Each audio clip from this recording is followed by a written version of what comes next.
Today, what are you most thankful for? Well, I have to say my family, certainly. I'm a part of a super tight family, really close-knit, 3 teenage daughters, my wife, my parents, my brother. We are really close. So I think that is what I'm thankful for every day. I'm most thankful for my family, my mom, my dad, my brothers, my sister, my wife, my children, and now a big thanks for my grandchildren. Goals for individuals are with individualistic ideals. Maybe we want more or something different or better for ourselves. But how can externalizing some of these goals also help with relationships?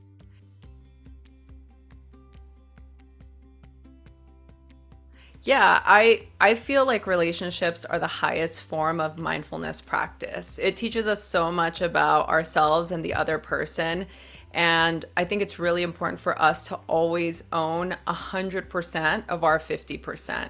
Relationships are reciprocal. And I think a lot of the times it's easier for us to state our wants, our needs, our desires, but how often do we put ourselves in the other's position? How do I be a better partner? How do I show up in a more loving way? How can I be more kind? How can I be more attentive? So I think it's really important for everybody to always take responsibility, take ownership, and show up wholeheartedly to your 50%, 100% of your 50%. So let's say someone wants to work on their relationships, whether it's romantic relationships, friendship, or family, etc. How do you start having the conversation with your client who wants to work on those relationships? Where does that conversation start? I have 3 things that I like to say at the beginning of having this kind of conversation. The first is that you really want to be clear about what is safe, meaning that you create an environment that is safe for you to be emotionally vulnerable. So you want to look at what do you need from the other person in order to feel safe and communicate that. What do you need from your environment in which you're having the conversation? Do you need to have things that are like the dog is put up, the kids are asleep? And the third thing is what do you need to provide safety for yourself? Do you need to make sure you're rested and you're not hungry? Do you need to make sure that you're not feeling stressed in order to bring your best self to that conversation and to the thought process of what you want to have changed? Sometimes we think that if we dance around something or we're careful with our words, that's actually going to get us more what we want, and it doesn't. You need to be clear and concise. You also, and the third thing is you need to realize it's a give and take. So you bring yourself to the table, you be a person that other person can feel safe enough to bring themselves to the conversation. And then you get to decide what's right for your relationship, not what everyone else says. The two of you together get to decide what you need and want. We can be our own worst enemy when it comes to thinking about what's possible for us to achieve.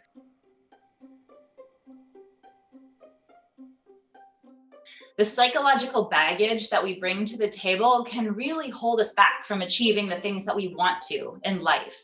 And if we have a negative mindset, if we just think to ourselves, I'm not capable of doing this, this isn't possible for me, we actually do see more negative things around us than somebody else might who has a more positive mindset.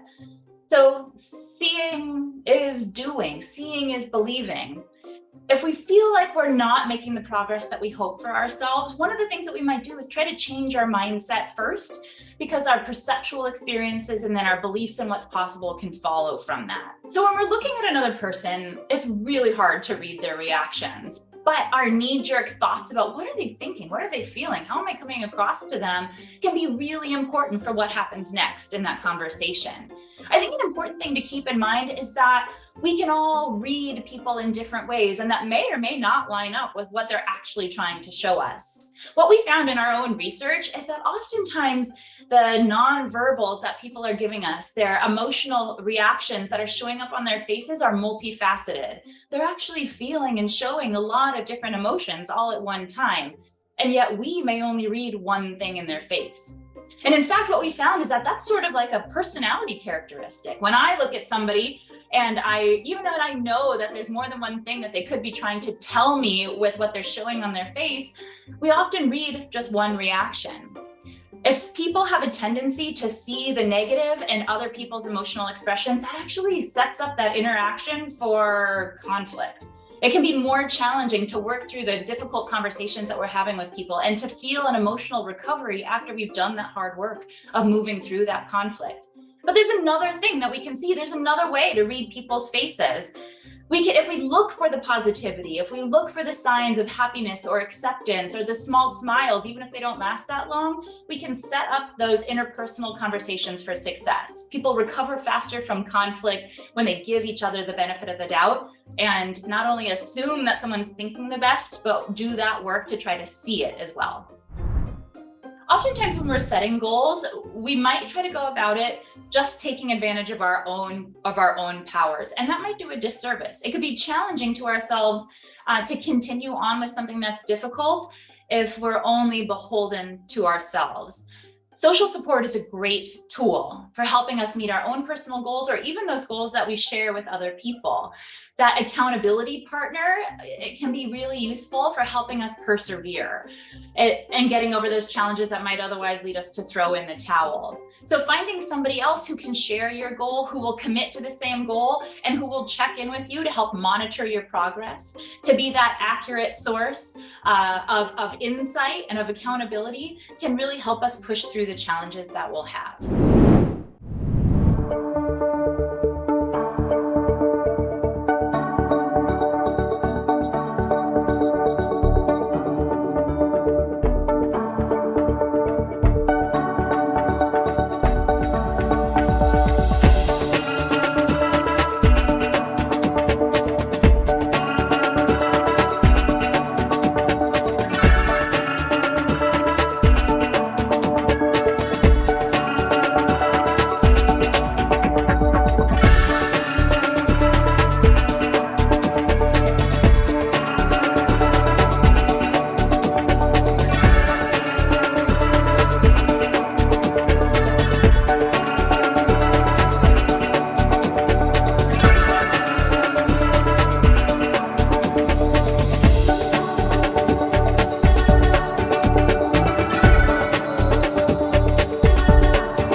If you see someone, a neighbor or something like that, that doesn't seem to have a community, be their community.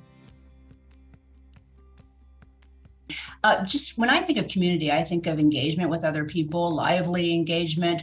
But if we are isolated and we are by ourselves and we are completely disengaged for whatever reason, that lack of community, that lack of support and really togetherness impacts us severely, especially impacts older adults. Get out and create your own community, but also if you see someone, a neighbor or something like that, that doesn't seem to have a community, be their community, be there for them. I think it's important and it's critical. And we will all see this, especially as we get older, how impactful a positive, large, supportive community is in our lives. When you think about community, the National Alliance of Mental Health really breaks it down beautifully into categories. There are 3, according to them, and I endorse this 100%: belonging, support, and purpose. So let's go with the first one, belonging. We all want to feel like we belong, right? We all want to feel like we're a part of something and a part of a group and a part of people that are like-minded. The second one, they talk about how important it is to build your own community, is support. What you want to see happen is to have people around you that can support you.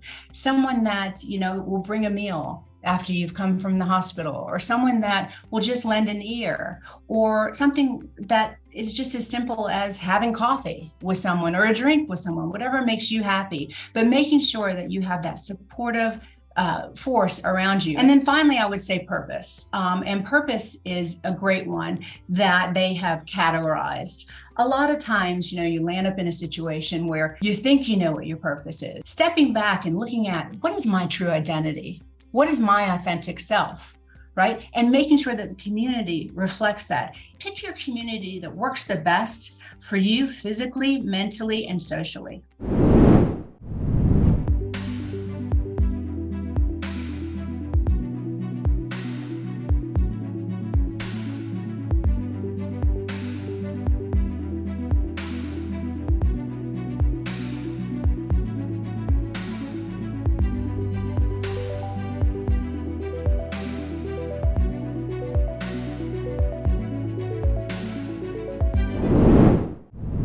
dinner table or hanging out or at the breakfast table, and they're always on their phone.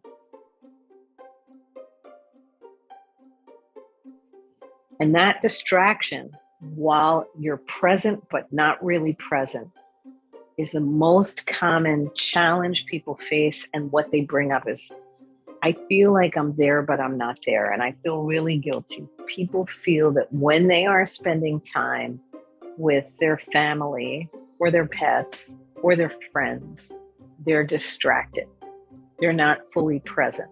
There's so much to get done, and they're constantly on their screens. That is the number one problem. The second problem that people bring up is they've gotten out of the habit over the last 3 years of socializing. It's like everybody got so isolated during COVID that any routine habits that you had about going out to dinner or going to each other's houses got so disrupted. And we built new habits during COVID, isolated habits, that we now need to rebuild new social habits coming out of it.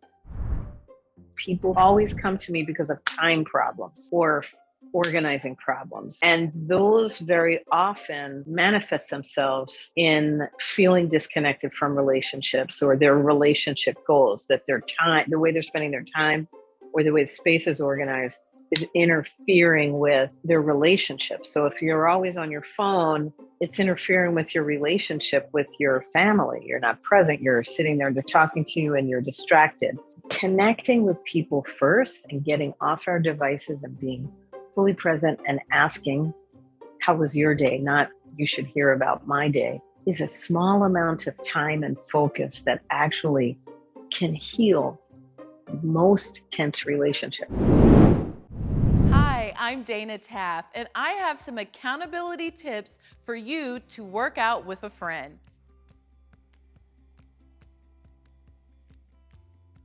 One of my favorite things for you to do would be to grab a friend who will be your accountability partner. You guys will check in with each other and encourage one another along your journey. You want to mark your calendar and carve out time where you are going to get into your exercise. You can download an app or subscribe to a YouTube channel like Sharecare, where you can find different workouts and fitness tips to help keep you going. The next thing I want you to try and do is grab an activity tracker. This can be technology like a Fitbit or an Apple Watch, but can also be a journal where you write down your activity. That activity doesn't have to be an hour. It can be as simple as 10 minutes a day where you're carving out time to get moving and working towards the goals you have set. Next, I want you to find a way to reward yourself. It might be getting a massage or even buying new workout clothes, something that will put some pep in your step to give yourself a pat on the back for doing what you've set out to do.